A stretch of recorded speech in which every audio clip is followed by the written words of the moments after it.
Somehow my sister Mary escaped the plague of diabetes, which my mother had and my older sister had, and I seem to have, and so I have balance issues. So if I look a little unstable, I am unstable, just so you know.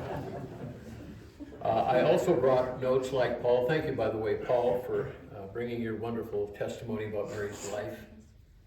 And Dan for reminding us why it's important to keep a toilet flush handy. I'm her younger brother, Mark. We grew up together, but we didn't grow up together. Mary was 5 years older, something that I enjoyed reminding her of so often later in life. We moved several times in our younger years. From Fergus Falls, where I was born, our family moved to Seattle in 1953, where our father served as business administrator and choir director at the Lutheran Bible Institute. 6 years later, we would move to South Minneapolis for 1 year, and then we moved to North Minneapolis for 1 year, and then to Richfield, where Mary entered high school, and it was there that she shined. Just kind of curious, is there anybody here that was at Richfield High School when Mary, were you a high school friend? Is anybody here that's goes to show you how many friends you have left by the time you get to this stage of life. But anyway, Mary was a very popular blonde girl, full of life, very personable.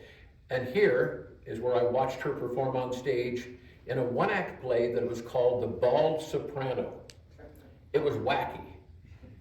She was great for the role that she played in this. And for a high school student, she was brilliant. They gave her the Best Actress award, and from that, you just thought, this girl can go places. Before her senior year began, my father moved my mom and I to Illinois for about 9 months. And upon returning, my 2 apartment-dwelling sisters moved into a house with us in Richfield. And that was the end of living together as a family. Mary went on to study for a year at the University of Minnesota, then into the banking world, where again, she just seemed to shine, rising to become a commercial loan officer and a senior vice president. In the fall of 1966, my father took a job in Sidney, Montana. He would pass away there in 1968, and shortly before his death, Mary came out to watch me on stage as Captain Von Trapp in The Sound of Music. And it began a new level of connection between us, not just as kin, but as kindred spirits. Kindred spirits in our faith. As life progressed, Mary became increasingly passionate about knowing how to follow Jesus and follow through on it. Her life demonstrated that with Bible studies and small groups and listening to gifted preachers. My pursuits were God-given assignments in Christian radio, making acquaintances with many people well out of my league. We would compare notes. Kindred spirits also in our fan following of the Minnesota Vikings. A fruitless effort. The daughter of a famous Vikings running back was in my grade school class. So you might remember the name Hugh McElhenney. And that began my bad habit of following. Kindred spirits in our humor. This meant often recanting ridiculous family-related stories. In fact, Mary and I would be embarrassed to be sharing them here today with you. But oh, how we found ways to laugh. And then there were those special shared memories that we had as adults. In 1991, my family moved to Pittsburgh.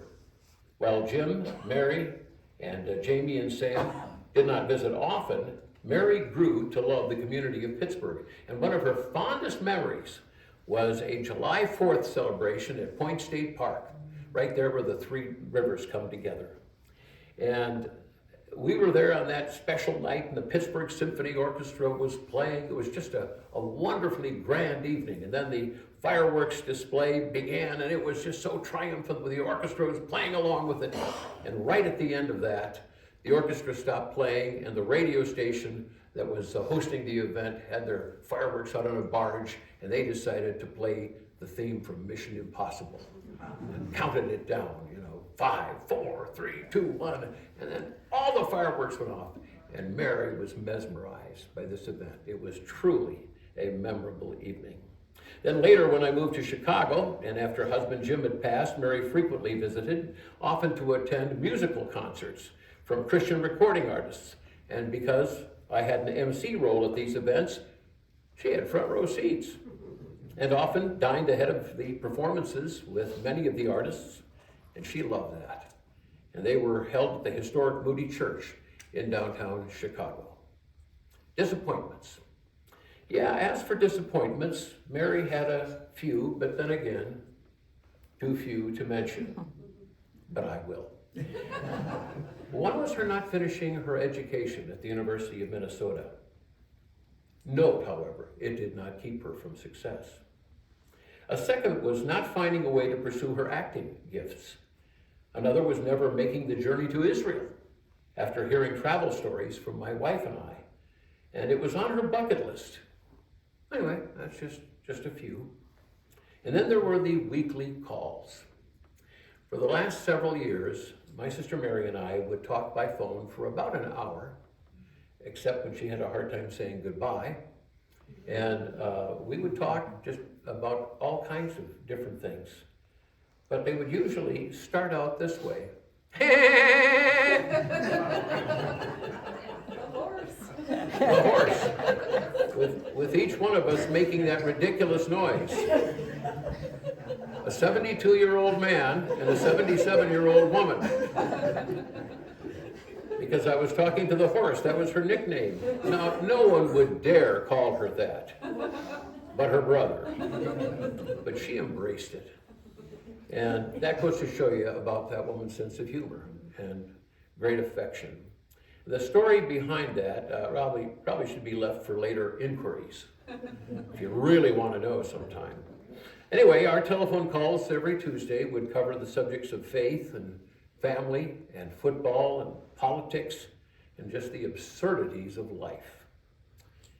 It was not uncommon to have several bouts of laughter, which required we actually take a break in our conversation just to catch our breath. Well, those calls ended in December, way before we were both ready. Kin? Yes.